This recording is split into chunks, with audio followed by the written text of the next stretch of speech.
Without the Option by P.G. Wodehouse. The evidence was all in. The machinery of the law had worked without a hitch, and the beak, having adjusted a pair of pince-nez which looked as though they were going to do a nosedive any moment, coughed like a pained sheep and slipped us the bad news. "The prisoner Worcester," he said, and who can paint the shame and agony of Bertram at hearing himself so described, "will pay a fine of £5. "Oh, rather," I said. "Absolutely, like a shot." I was dashed glad to get the thing settled at such a reasonable figure. I gazed across what they call the sea of faces till I picked up Jeeves, sitting at the back. Stout fellow, he had come to see the young master through his hour of trial. "I say, Jeeves," I sang out, "have you got a fiver? I'm a bit short." "Silence!" bellowed some officious blighter. "It's all right," I said. "Just arranging the financial details. Got the stuff, Jeeves?"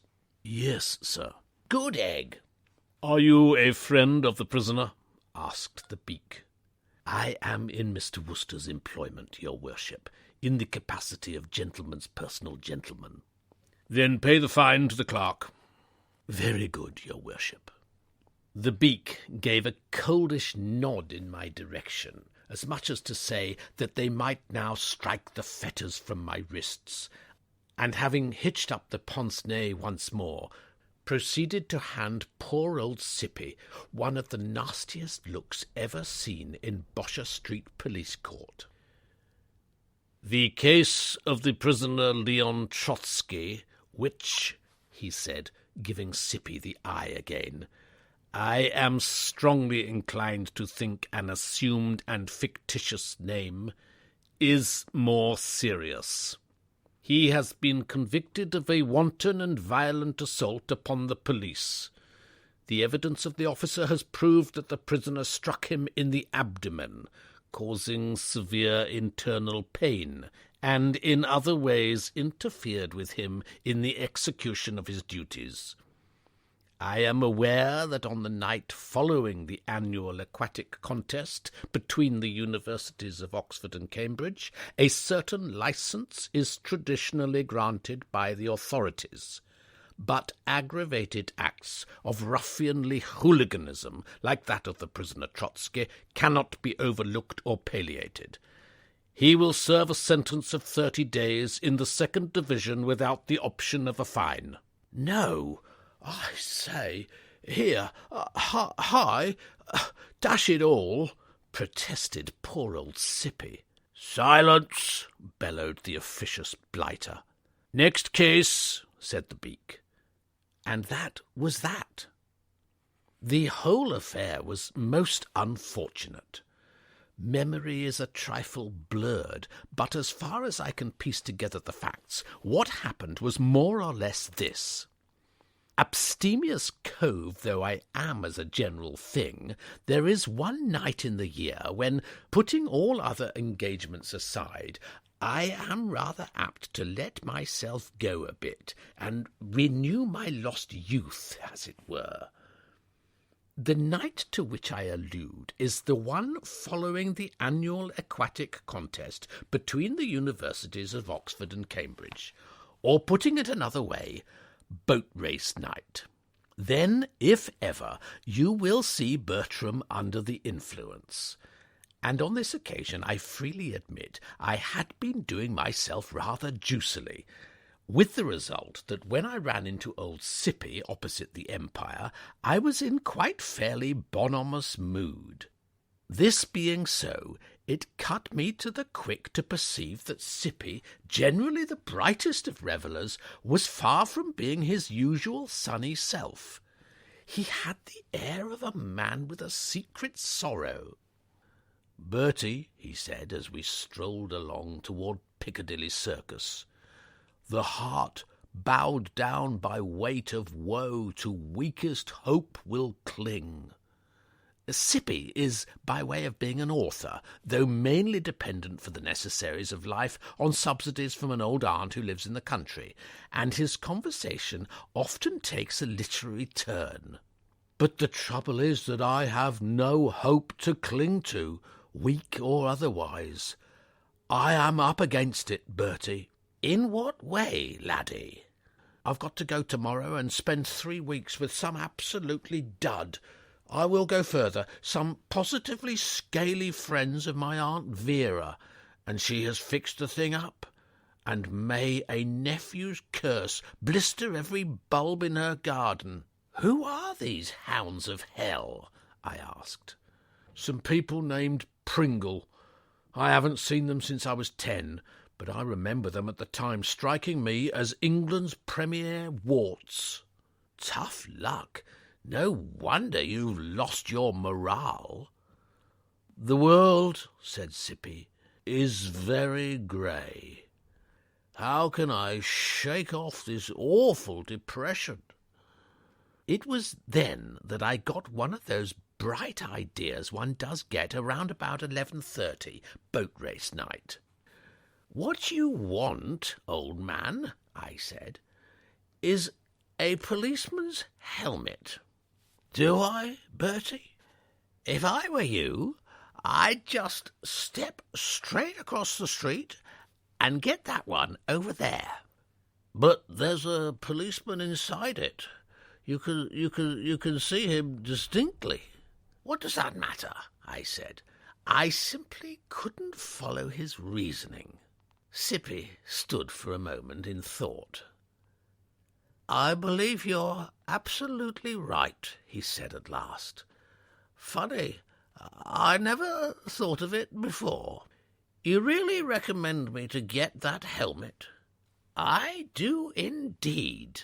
"Then I will," said Sippy, brightening up in the most remarkable manner. "So there you have the position, and you can see why, as I left the dock a free man, remorse gnawed at my vitals.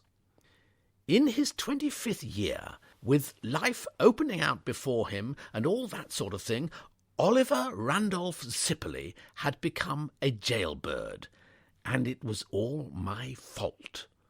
It was I who had dragged that fine spirit down into the mire, so to speak, and the question now arose, what could I do to atone? Obviously, the first move must be to get in touch with Sippy and see if he had any last messages and what not. I pushed about a bit, making inquiries, and presently found myself in a little dark room with whitewashed walls and a wooden bench. Sippy was sitting on the bench with his head in his hands. "How are you, old lad?" I asked in a hushed bedside voice. "I'm a ruined man," said Sippy, looking like a poached egg. "Oh, come," I said. "It's not so bad as all that. I mean to say, you had the swift intelligence to give a false name. There won't be anything about you in the papers." "I'm not worried about the papers.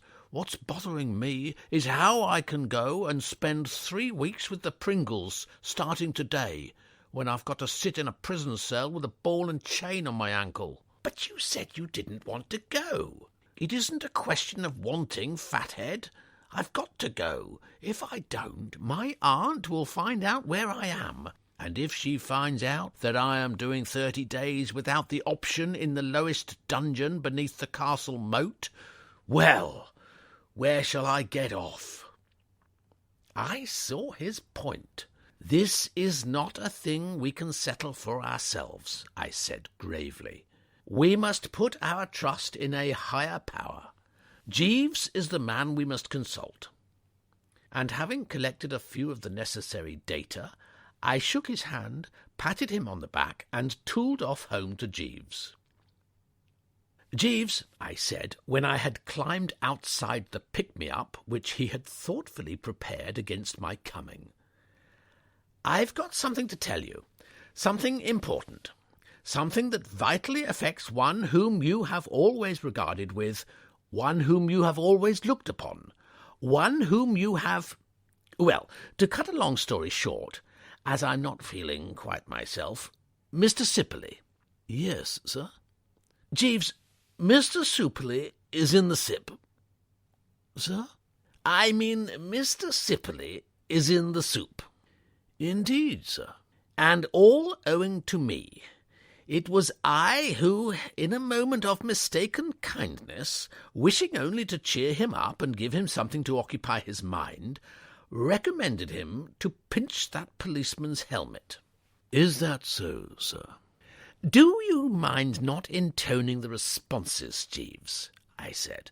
This is a most complicated story for a man with a headache to have to tell, and if you interrupt, you'll make me lose the thread. As a favour to me, therefore, don't do it. Just nod every now and then to show that you're following me. I closed my eyes and marshalled the facts. To start with, then, Jeeves, you may or may not know that Mr. Sippy is practically dependent on his Aunt Vera. Would that be Miss Sippy of the paddock, Beckley-on-the-Moor, in Yorkshire, sir? Yes. Don't tell me you know her. Not personally, sir, but I have a cousin residing in the village who has some slight acquaintance with Miss Sippy.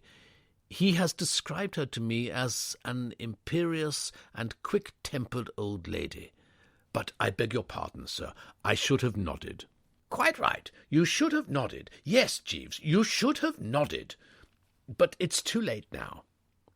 I nodded myself. I hadn't had my 8 hours the night before, and what you might call a lethargy was showing a tendency to steal over me from time to time. Yes, sir, said Jeeves. Oh, yes, I said, giving myself a bit of a hitch-up. Where had I got to? You were saying that Mr. Sippy is practically dependent upon Miss Sippy, sir. Was I? You were, sir. You're perfectly right. So I was. Well, then, you can readily understand, Jeeves, that he has got to take jolly good care to keep in with her. You get that? Jeeves nodded. Now, mark this closely. The other day she wrote to old Sippy, telling him to come down and sing at her village concert.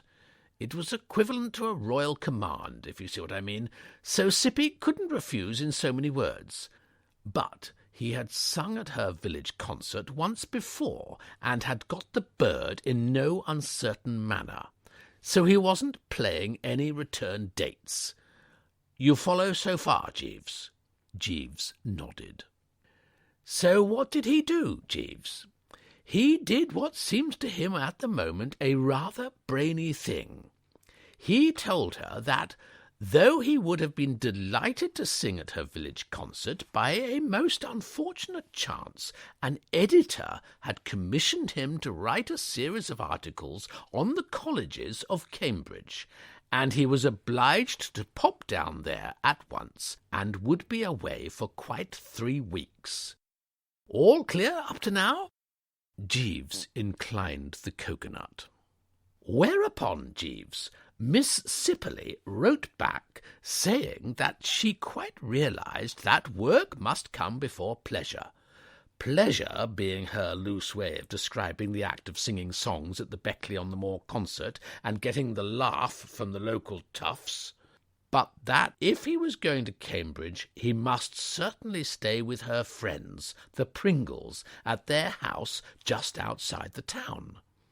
And she dropped them a line telling them to expect him on the 28th, and they dropped another line saying, right-ho, and the thing was settled. And now Mr. Sippy is in the jug, and what will be the ultimate outcome or upshot? Jeeves, it is a problem worthy of your great intellect. I rely on you. I will do my best to justify your confidence, sir. Carry on, then, and meanwhile pull down the blinds and bring a couple more cushions and heave that small chair this way, so that I can put my feet up, and then go away and brood and let me hear from you in, say, a couple of hours, or maybe 3. And if anybody calls and wants to see me, inform them that I am dead. Dead, sir? Dead. You won't be far wrong. It must have been well toward evening when I woke up with a crick in my neck, but otherwise somewhat refreshed. I pressed the bell. "I looked in twice, sir," said Jeeves, "but on each occasion you were asleep, and I did not like to disturb you." "The right spirit, Jeeves. Well?" "I have been giving close thought to the little problem which you indicated, sir, and I can see only one solution." "One is enough. What do you suggest?" "That you go to Cambridge in Mr. Sippy's place, sir." I stared at the man. Certainly I was feeling a good deal better than I had been a few hours before, but I was far from being in a fit condition to have rot like this talked to me. "Jeeves," I said sternly, "pull yourself together. This is mere babble from the sick-bed." "I fear I can suggest no other plan of action, sir, which will extricate Mr. Sippy from his dilemma." "But think, reflect. Why, even I, in spite of having had a disturbed night and a most painful morning with the minions of the law, can see that the scheme is a loony one. To put the finger on only one leak in the thing, it isn't me these people want to see. It's Mr. Sippy. They don't know me from Adam." "So much the better, sir, for what I am suggesting is that you go to Cambridge affecting actually to be Mr. Sippy." This was too much. "Jeeves," I said, and I'm not half sure that there weren't tears in my eyes, "surely you can see for yourself that this is pure banana oil. It is not like you to come into the presence of a sick man and gibber." "I think the plan I have suggested would be practicable, sir. While you were sleeping, I was able to have a few words with Mr. Sippy, and he informed me that Professor and Mrs. Pringle have not set eyes upon him since he was a lad of 10. "No, that's true. He told me that. But even so, they would be sure to ask him questions about my aunt, or rather his aunt. Where would I be then?" "Mr. Sippy was kind enough to give me a few facts respecting Miss Sippy, sir, which I jotted down. With these, added to what my cousin has told me of the lady's habits, I think you would be in a position to answer any ordinary question. There is something dashed insidious about Jeeves. Time and again, since we first came together, he has stunned me with some apparently drivelling suggestion or scheme or ruse or plan of campaign, and after about 5 minutes has convinced me that it is not only sound but fruity. It took nearly a quarter of an hour to reason me into this particular one, it being considerably the weirdest to date. But he did it. I was holding out pretty firmly when he suddenly clinched the thing. "I would certainly suggest, sir," he said, "that you left London as soon as possible and remained hid for some little time in some retreat where you would not likely to be found." Why?" "During the last hour, Mrs. Spencer has been on the telephone 3 times, sir, endeavouring to get into communication with you." "Aunt Agatha!" I cried, paling beneath my tan. "Yes, sir. I gathered from her remarks that she had been reading in the evening paper a report of this morning's proceedings in the police court." I hopped from the chair like a jack-rabbit of the prairie. If Aunt Agatha was out with her hatchet, a move was most certainly indicated. "Jeeves," I said, "this is a time for deeds, not words. Pack, and that right speedily." "I have packed, sir." "Find out when there is a train for Cambridge." "There is one in 40 minutes, sir." "Call a taxi." "A taxi is at the door, sir." "Good," I said. "Then lead me to it." The Maison Pringle was quite a bit of a way out of Cambridge, a mile or two down the Trumpington Road, and when I arrived everybody was dressing for dinner, so it wasn't till I had shoved on the evening raiment and had gone down to the drawing-room that I met the gang. "Hello, hello," I said, taking a deep breath and floating in. I tried to speak in a clear and ringing voice, but I wasn't feeling my chirpiest. It is always a nervous job for a diffident and unassuming bloke to visit a strange house for the first time, and it doesn't make the thing any better when he goes there pretending to be another fellow. I was conscious of a rather pronounced sinking feeling, which the appearance of the Pringles did nothing to allay. Sippy had described them as England's premier warts, and it looked to me as if he might be about right. Professor Pringle was a thinnish, baldish, dyspeptic-lookingish cove with an eye like a haddock, while Mrs. Pringle's aspect was that of one who had had bad news round about the year 1900 and never really got over it. And I was staggering under the impact of these two when I was introduced to a couple of ancient females with shawls all over them. "No doubt you remember my mother," said Professor Pringle mournfully, indicating Exhibit A. "Oh, I said, achieving a bit of a beam.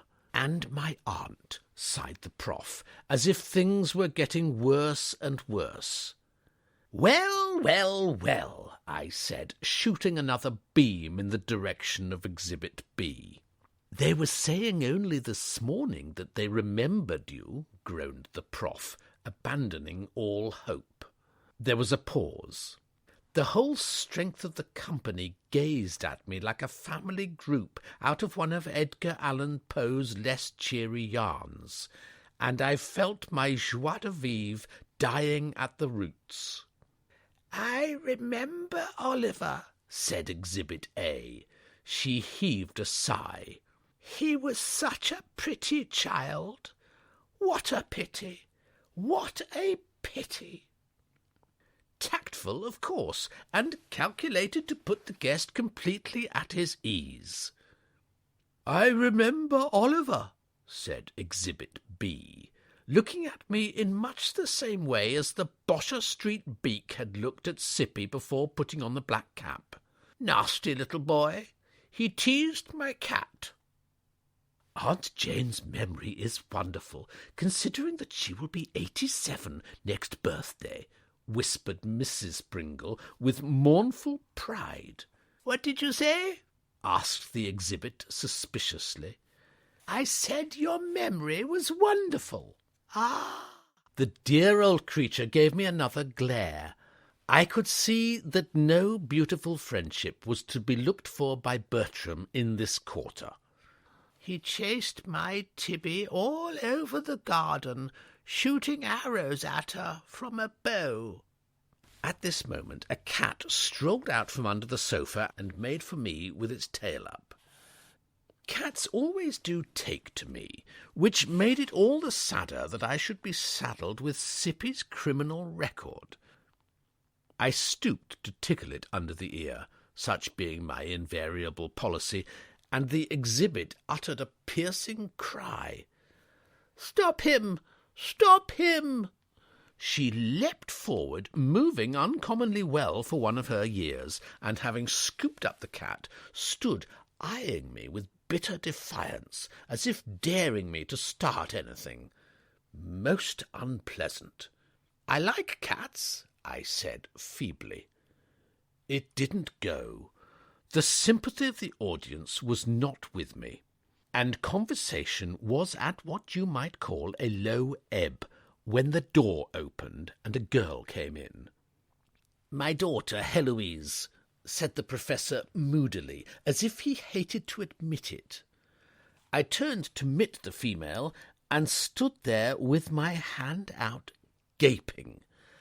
I can't remember when I've had such a nasty shock. I suppose everybody has had the experience of suddenly meeting somebody who reminded them frightfully of some fearful person. I mean to say, by way of an example, once when I was golfing in Scotland, I saw a woman come into the hotel who was the living image of my Aunt Agatha. Probably a very decent sort if I had only waited to see, but I didn't wait. I legged it that evening, utterly unable to stand the spectacle. And on another occasion I was driven out of a thoroughly festive nightclub because the head waiter reminded me of my Uncle Percy.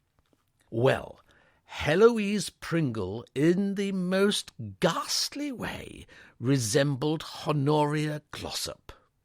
I think I may have told you before about this Glossop Scouge.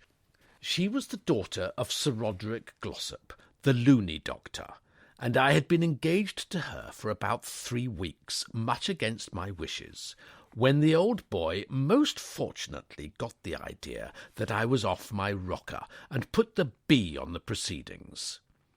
Since then, the mere thought of her had been enough to make me start out of my sleep with a loud cry, and this girl was exactly like her. How are you?" I said. "How do you do?" Her voice put the lid on it. It might have been Honoria herself talking. Honoria Glossop has a voice like a lion-tamer making some authoritative announcement to one of the troop, and so had this girl. I backed away convulsively and sprang into the air as my foot stubbed itself against something squashy.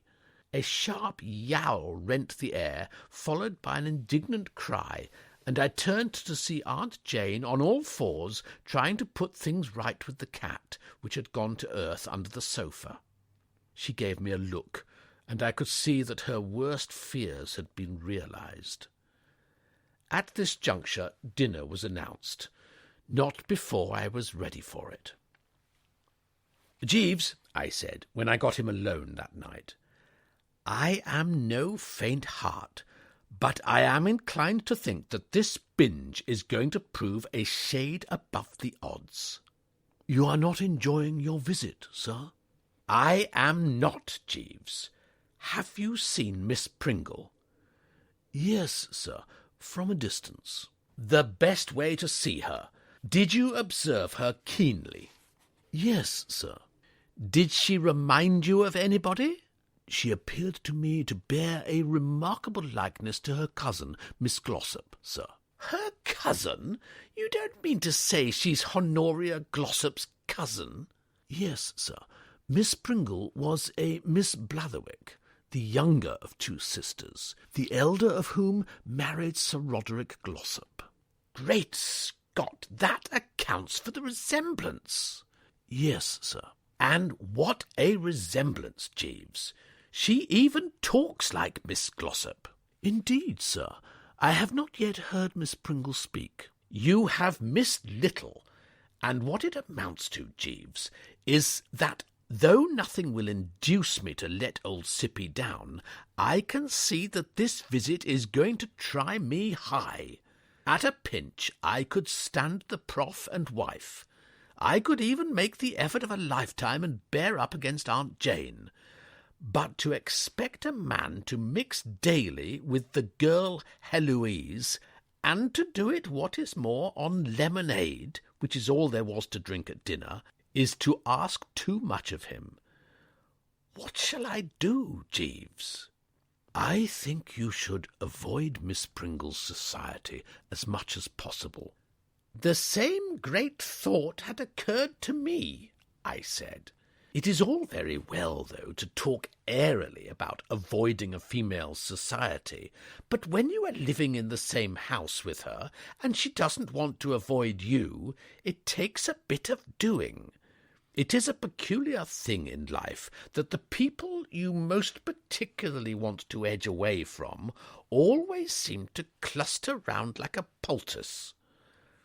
I hadn't been 24 hours in the place before I perceived that I was going to see a lot of this pestilence. She was one of those girls you're always meeting on the stairs and in passages. I couldn't go into a room without seeing her drift in a minute later. And if I walked in the garden, she was sure to leap out for me from a laurel bush or the onion bed or something. By about the 10th day, I had begun to feel absolutely haunted. "Jeeves," I said, "I have begun to feel absolutely haunted." "Sir?" "This woman dogs me.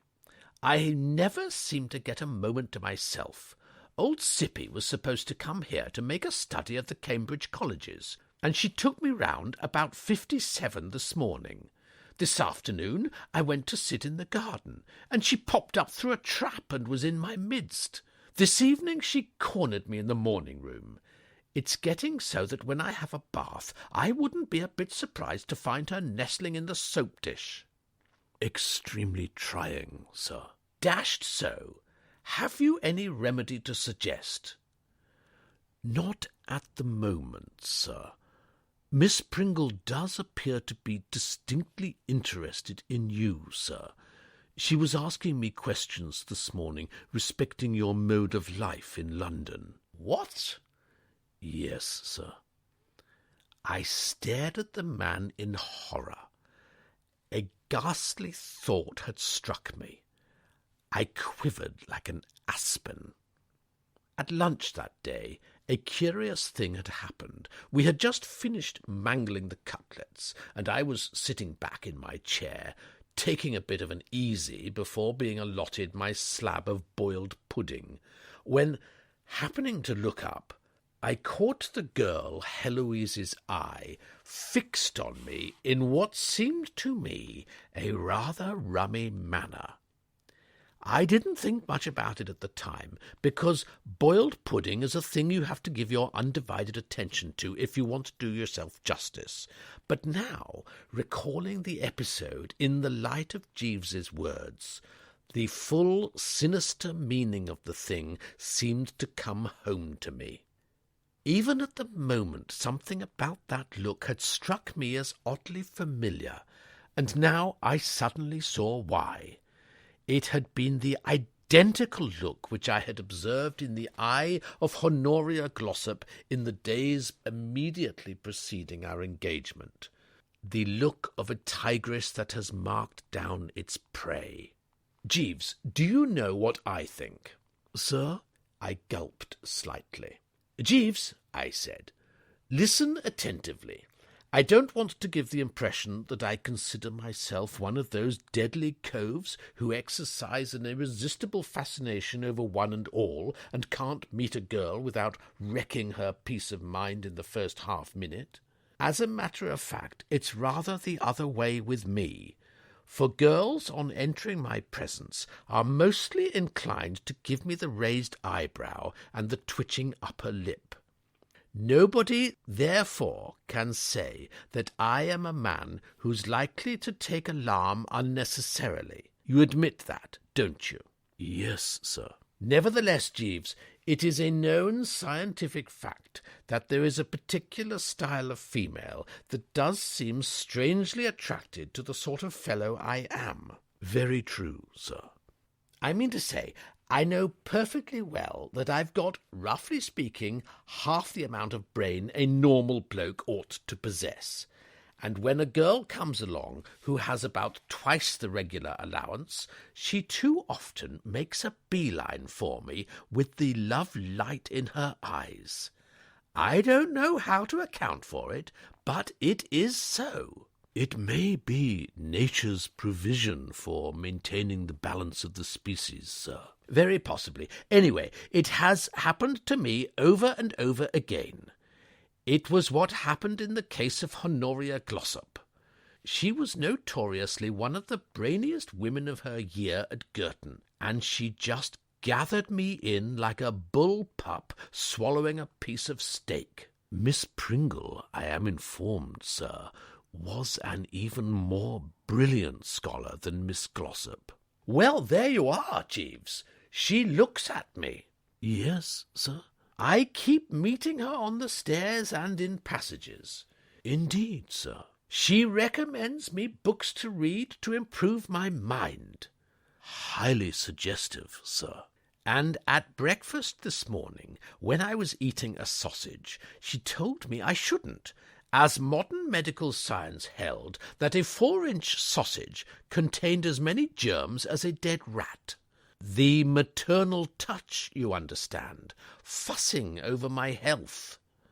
I think we may regard that, sir, as practically conclusive. I sank into a chair, thoroughly pipped. What's to be done, Jeeves? We must think, sir. You think? I haven't the machinery. I will most certainly devote my very best attention to the matter, sir, and will endeavour to give satisfaction. Well, that was something, but I was ill at ease. Yes, there is no getting away from it. Bertram was ill at ease. Next morning we visited 63 more Cambridge colleges, and after lunch I said I was going to my room to lie down. After staying there for half an hour to give the coast time to clear, I shoved a book and smoking materials into my pocket and climbed out of a window, shinned down a convenient water pipe into the garden. My objective was the summer-house, where it seemed to me that a man might put in a quiet hour or so without interruption.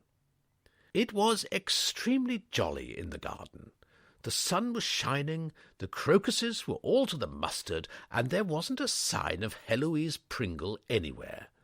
The cat was fooling about on the lawn, so I chirruped to it, and it gave a low gargle and came trotting up. I had just got it in my arms and was scratching it under the ear when there was a loud shriek from above, and there was Aunt Jane half out of the window, dashed disturbing. "Oh, right-o," I said. I dropped the cat, which galloped off into the bushes, and, dismissing the idea of bunging a brick at the aged relative, went on my way, heading for the shrubbery. Once safely hidden there, I worked round till I got to the summer-house, and, believe me, I had hardly got my first cigarette nicely under way when a shadow fell on my book, and there was young Sticketh Closer Than a Brother in person. "So, there you are," she said. She seated herself by my side, and with a sort of gruesome playfulness jerked the gasper out of the holder and heaved it through the door. "You're always smoking," she said, "a lot too much like a lovingly chiding young bride for my comfort. I wish you wouldn't. It's so bad for you, and you ought not to be sitting out here without your light overcoat. You want someone to look after you. I've got Jeeves." She frowned a bit. "I don't like him," she said. Why not?" "I don't know. I wish you would get rid of him." My flesh absolutely crept, and I'll tell you why. One of the first things Honoria Glossop had done after we had become engaged was to tell me she didn't like Jeeves and wanted him shot out. The realization that this girl resembled Honoria not only in body but in blackness of soul made me go all faint. "What are you reading?" She picked up my book and frowned again. The thing was one I had brought down from the old flat in London to glance at in the train, a fairly zippy effort in the detective line called The Trail of Blood. She turned the pages with a nasty sneer. "I can't understand you liking nonsense of this." She stopped suddenly. "Good gracious! What's the matter? Do you know Bertie Wooster?" And then I saw that my name was scrawled right across the title page, and my heart did 3 back somersaults. "Oh, well, that is to say, well, slightly. He must be a perfect horror. I'm surprised that you can make a friend of him. Apart from anything else, the man is practically an imbecile. He was engaged to my cousin Honoria at one time, and it was broken off because he was next door to insane. You should hear my Uncle Roderick talk about him." I wasn't keen. "Do you see much of him?" A goodish bit. I saw in the paper the other day that he was fined for making a disgraceful disturbance in the street. Yes, I saw that. She gazed at me in a foul, motherly way. He can't be a good influence for you, she said. I do wish you would drop him. Will you? Well, I began, and at this point old Cuthbert the cat, having presumably found it a bit slow by himself in the bushes, wandered in with a matey expression on his face and jumped on my lap. I welcomed him with a good deal of cordiality. Though but a cat, he did make a sort of third at this party, and he afforded a good excuse for changing the conversation. "Jolly birds, cats," I said. She wasn't having any. "Will you drop Bertie Wooster?" she said, absolutely ignoring the cat motif. "It would be so difficult." "Nonsense. It only takes a little willpower. The man surely can't be so interesting a companion as all that. Uncle Roderick says he is an invertebrate waster." I could have mentioned a few things that I thought Uncle Roderick was, but my lips were sealed, so to speak. "You have changed a great deal since we last met," said the Pringle disease reproachfully. She bent forward and began to scratch the cat under the other ear. "Do you remember when we were children together? You used to say that you would do anything for me." "Did I?" "I remember once you cried because I was cross and wouldn't let you kiss me." I didn't believe it at the time, and I don't believe it now. Sippy is in many ways a good deal of a chump, but surely even at the age of 10 he cannot have been such a priceless ass as that. I think the girl was lying, but that didn't make the position of affairs any better. I edged away a couple of inches and sat staring before me, the old brow beginning to get slightly bedewed. And then suddenly, well, you know how it is. I mean, I suppose everyone has had that ghastly feeling at one time or another of being urged by some overwhelming force to do some absolutely blithering act. You get it every now and then when you're in a crowded theatre and something seems to be egging you on to shout fire and see what happens, or you're talking to someone and all at once you feel, now suppose I suddenly biffed this bird in the eye. Well, what I'm driving at is this. At this juncture, with her shoulder squashing against mine and her back hair tickling my nose, a perfectly loony impulse came sweeping over me to kiss her. "No, really," I croaked. "Have you forgotten?" She lifted the old onion, and her eyes looked straight into mine. I could feel myself skidding. I shut my eyes, and then from the doorway there spoke the most beautiful voice I had ever heard in my life. "Give me that cat." I opened my eyes. There was good old Aunt Jane, that queen of her sex, standing before me, glaring at me as if I were a vivisectionist and she had surprised me in the middle of an experiment. How this pearl among women had tracked me down, I don't know, but there she stood, bless her dear, intelligent old soul, like the rescue party in the last reel of a motion picture. I didn't wait. The spell was broken, and I legged it. As I went, I heard that lovely voice again. "He shot arrows at my Tippy from a bow," said this most deserving and excellent octogenarian. For the next few days, all was peace. I saw comparatively little of Heloise. I found the strategic value of that water pipe outside my window beyond praise. I seldom left the house now by any other route. It seemed to me that if only the luck held like this, I might after all be able to stick this visit out for the full term of the sentence. But meanwhile, as they say in the movies.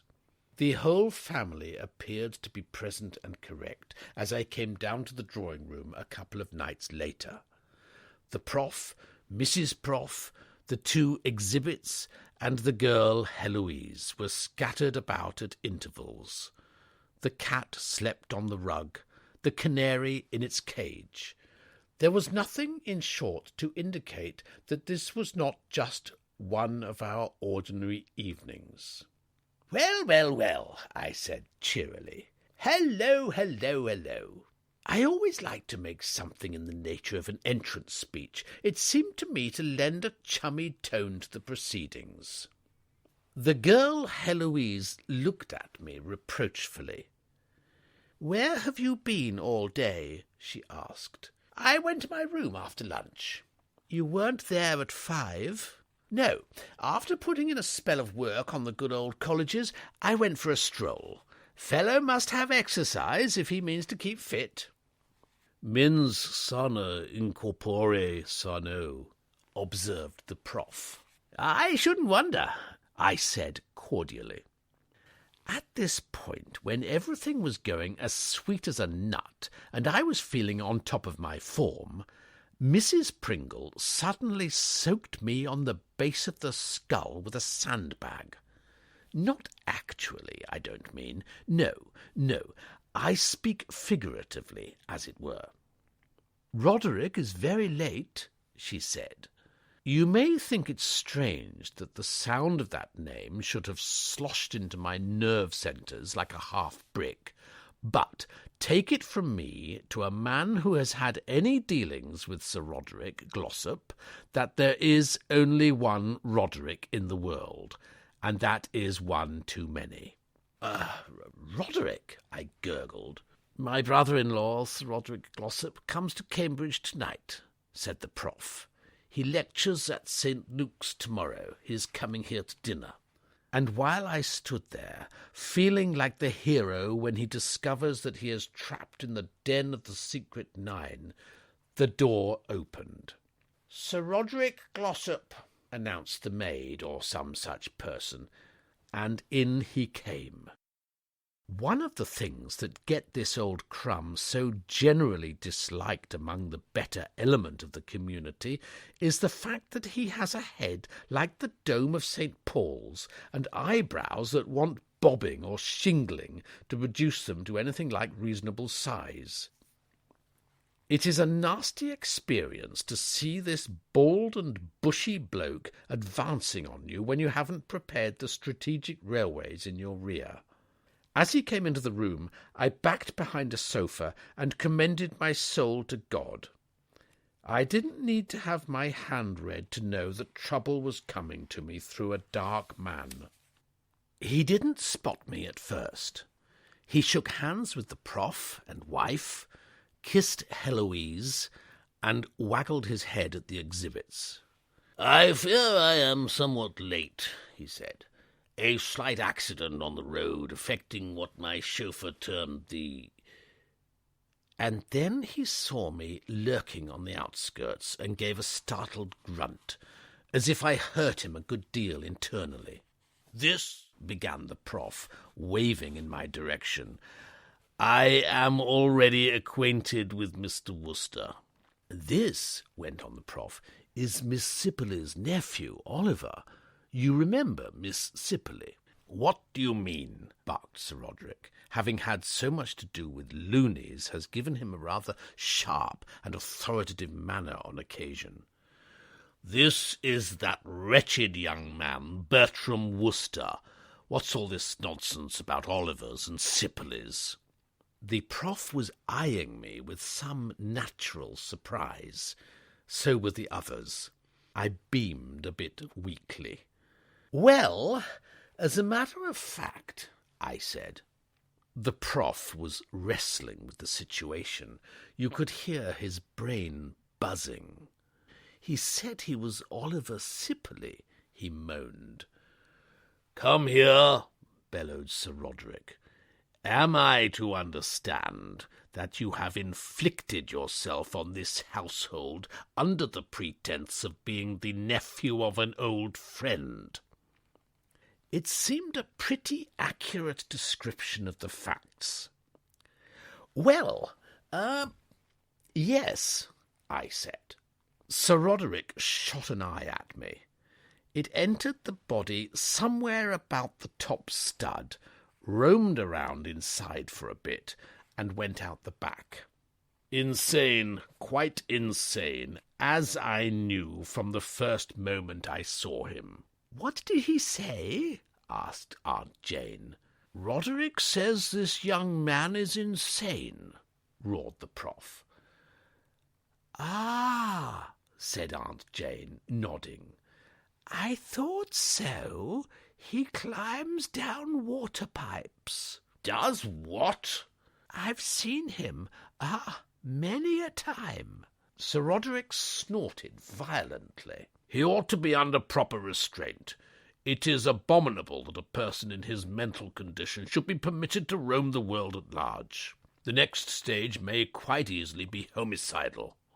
It seemed to me that, even at the expense of giving old Sippy away, I must be cleared of this frightful charge. After all, Sippy's number was up anyway. "Let me explain," I said. "Sippy asked me to come here." "What do you mean?" "He couldn't come himself because he was jugged for biffing a cop on boat race night." Well, it wasn't easy to make them get the hang of the story, and even when I'd done it, it didn't seem to make them any chummier towards me. A certain coldness about expresses it, and when dinner was announced, I counted myself out and pushed off rapidly to my room. I could have done with a bit of dinner, but the atmosphere didn't seem just right. "Jeeves," I said, having shot in and pressed the bell, "we're sunk." "Sir?" "Hell's foundations are quivering, and the game is up." He listened attentively. "The contingency was one always to have been anticipated as a possibility, sir. It only remains to take the obvious step." "What's that?" "Go and see Miss Sippy, sir." "What on earth for?" "I think it would be judicious to apprise her of the facts yourself, sir, instead of allowing her to hear of them through the medium of a letter from Professor Pringle. That is to say, if you are still anxious to do all in your power to assist Mr. Sippy." "I can't let Sippy down. If you think it's any good—" "We can but try it, sir. I have an idea, sir, that we may find Miss Sippy disposed to look leniently upon Mr. Sippy's misdemeanour." "What makes you think that?" "It is just a feeling that I have, sir." "Well, if you think it would be worth trying, how do we get there?" "The distance is about 150 miles, sir. Our best plan would be to hire a car." "Get it at once," I said. The idea of being 150 miles away from Heloise Pringle, not to mention Aunt Jane and Sir Roderick Glossop, sounded about as good to me as anything I had ever heard. The paddock, Beckley-on-the-Moor, was about a couple of parasangs from the village, and I set out for it next morning, after partaking of a hearty breakfast at the local inn, practically without a tremor.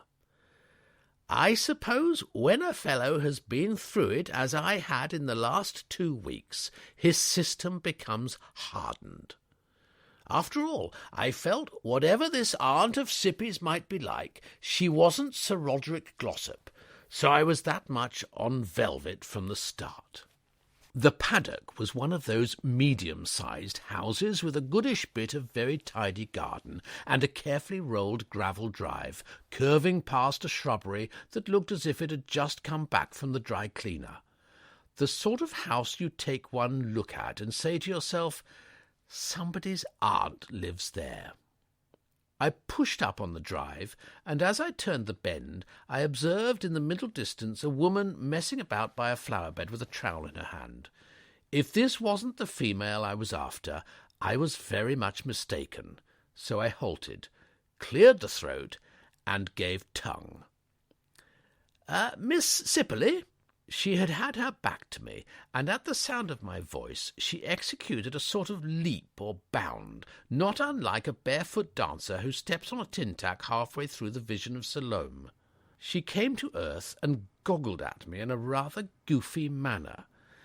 A large, stout female with a reddish face. "Hope I didn't startle you," I said.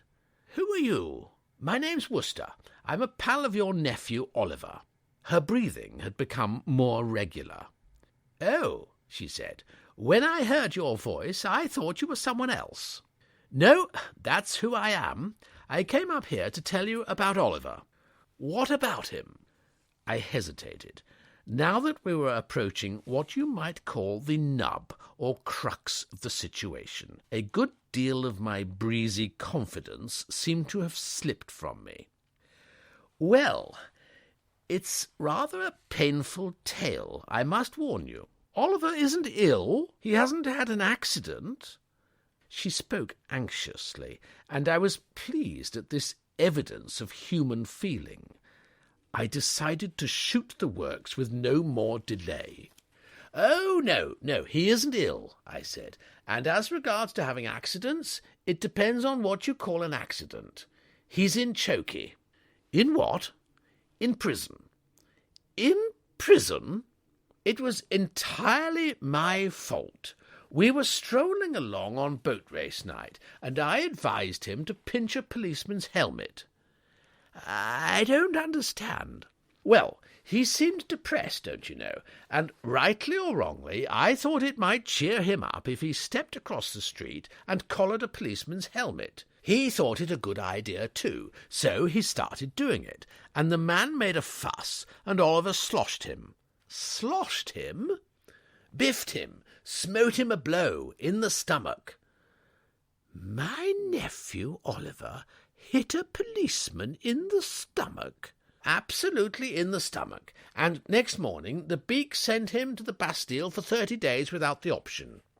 I was looking at her a bit anxiously all this while to see how she was taking the thing, and at this moment her face seemed suddenly to split in half. For an instant she appeared to be all mouth, and then she was staggering about the grass, shouting with laughter and waving the trowel madly. It seemed to me a bit of luck for her that Sir Roderick Glossop wasn't on the spot. He would have been sitting on her head and calling for the strait waistcoat in the first half-minute. "You aren't annoyed?" I said. "Annoyed?" she chuckled happily. "I've never heard such a splendid thing in my life." I was pleased and relieved. I had hoped the news wouldn't upset her too much, but I had never expected it to go with such a roar as this. "I'm proud of him," she said. "Well, that's fine." "If every young man in England went about hitting policemen in the stomach, it would be a better country to live in." I couldn't follow her reasoning, but everything seemed to be all right, so after a few more cheery words I said good-bye and legged it. "Jeeves," I said when I got back to the inn, "everything's fine, but I am far from understanding why." "What actually occurred when you met Miss Sippy, sir?" "I told her Sippy was in the jug for assaulting the police, upon which she burst into hearty laughter, waved her trowel in a pleased manner, and said she was proud of him." "I think I can explain her apparently eccentric behaviour, sir. I am informed that Miss Sippy has had a good deal of annoyance at the hands of the local constable during the past 2 weeks. This has doubtless resulted in a prejudice on her part against the force as a whole." "Really? How was that?" "The constable has been somewhat overzealous in the performance of his duties, sir. On no fewer than 3 occasions in the last 10 days he has served summonses upon Miss Sippy for exceeding the speed limit in her car, for allowing her dog to appear in public without a collar, and for failing to abate a smoky chimney. Being in the nature of an autocrat, if I may use the term, in the village, Miss Sippy has been accustomed to do these things in the past with impunity, and the constable's unexpected zeal has made her somewhat ill-disposed to policemen as a class, and consequently disposed to look upon such assaults as Mr. Sippy's in a kindly and broad-minded spirit. I saw his point. What an amazing bit of luck, Jeeves. Yes, sir. Where did you hear all this? My informant was the constable himself, sir. He is my cousin. I gaped at the man. I saw, so to speak, all. Good Lord, Jeeves, you didn't bribe him? Oh, no, sir. But it was his birthday last week, and I gave him a little present. I have always been fond of Egbert, sir. How much? A matter of £5, sir. I felt in my pocket. Here you are, I said, and another £5 for luck. Thank you very much, sir. Jeeves, I said, you move in a mysterious way your wonders to perform. You don't mind if I sing a bit, do you? Not at all, sir, said Jeeves. And that was Without the Option, read by Nick Martin.